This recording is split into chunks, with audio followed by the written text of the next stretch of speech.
Ayo simpan hartamu di langit. Infak dan sodakoh Bank Syariah Indonesia, nomor rekening 10352082887. Bank Muamalah, nomor rekening 30102155555 atas nama Yayasan Khalid Basalamah. Jazakumullahu khairan. Ya, silakan. Baik, Ustadz, kita akan coba kembali ke penelepon. Mudah-mudahan, mudah-mudahan bisa tersambung. Kita akan sapa. Assalamualaikum warahmatullahi wabarakatuh. Waalaikumsalam warahmatullahi wabarakatuh. Baik, dengan Ibu siapa di mana, Ibu? Saya dengan hamba Allah di Balikpapan. Baik, Ibu yang ada di Balikpapan bisa langsung bertanya kepada Ustadz. Kami persilakan.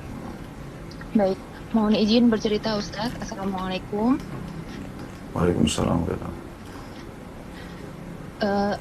Abangnya suami saya menikahi seorang wanita Ustadz bernama Y. Berarti Y ini adalah ipar saya. Y ini sifatnya suka menghasut suaminya supaya minta uang kepada mertua saya. Jumlahnya besar dengan alasan yang mengada-ada. Ini sudah berlangsung selama 16 tahun selama mereka menikah. Saya sudah pernah menegur langsung dengan baik-baik kepada Y, namun keluarga malah memusuhi saya, dianggap ikut campur rumah tangga orang lain. Y ini jika berkomunikasi dengan saya, baik melalui telepon atau saat bertemu langsung, selalu ajak menggunjing. Nah, sikap saya sekarang, Ustadz, saya tidak mau berkomunikasi terlalu intens dengan Y. Jika beliau WA ajak menggunjing, saya akhiri percakapan itu dengan baik-baik. Saya hanya tegur sapa, ngobrol seperlunya, sebatas saya menghormati beliau sebagai kakak ipar. Dan saya sekarang sudah tidak peduli jika Y masih merongrong harta mertua, sebab saya sudah pernah ingatkan dan mertua juga diingatkan akan hal ini, tidak percaya.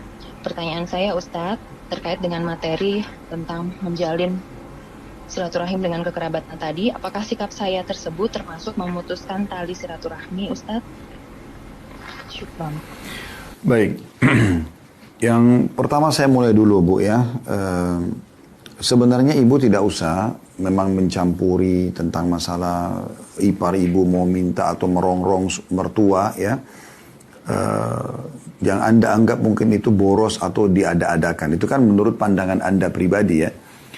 Dan saya yakin mungkin kalau mertua Anda ini, karena kalau dirongrong uang seperti itu berarti kan orang mampu. Dan dia pasti bukan orang bodoh.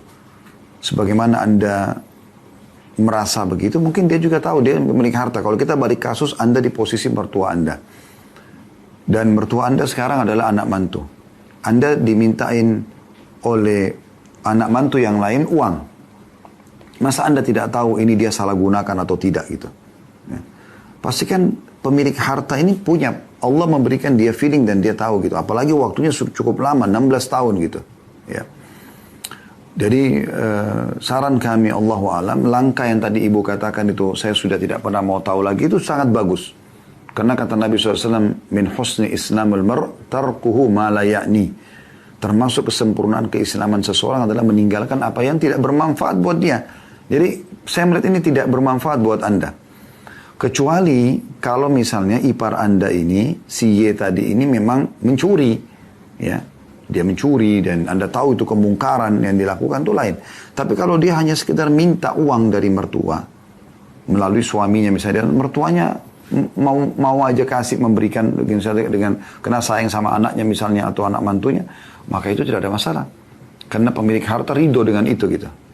Allahu a'lam. Ini poin pertama dulu berhubungan dengan masalah ini.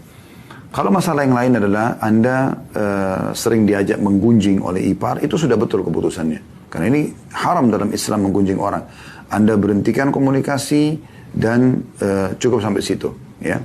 Karena biasanya orang yang biasa menggunjing orang ini, dia bisa saja memang niatnya mau gunjing orang lain di depan Anda karena dia anggap Anda orang yang cocok untuk diajak ngobrol, atau memang dia memancing, ya. Dan ini yang sering terjadi, ya.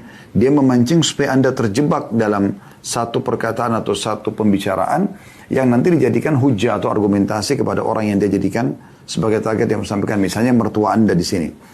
Jadi sudah benar Anda batasi saja dan Anda selalu tutup pintu. Maaf kalau untuk gosipin orang saya tidak mau ngomong. Udah gitu aja. Jadi dia tahu celah itu dia tidak akan pernah bisa masuk kepada Anda. Allahu a'lam. Ya, jadi ini insya Allah tidak masuk dalam permasalahan tadi yang ibu bilang, apakah ini masuk, saya termasuk memutus silaturahim atau keluarga? Jawaban saya tidak, karena Anda tidak memutusnya. Anda cuma membatasi saja karena ada mudarat secara agama. Ya, karena ini kan mudarat, dia gosipin orang itu mudarat.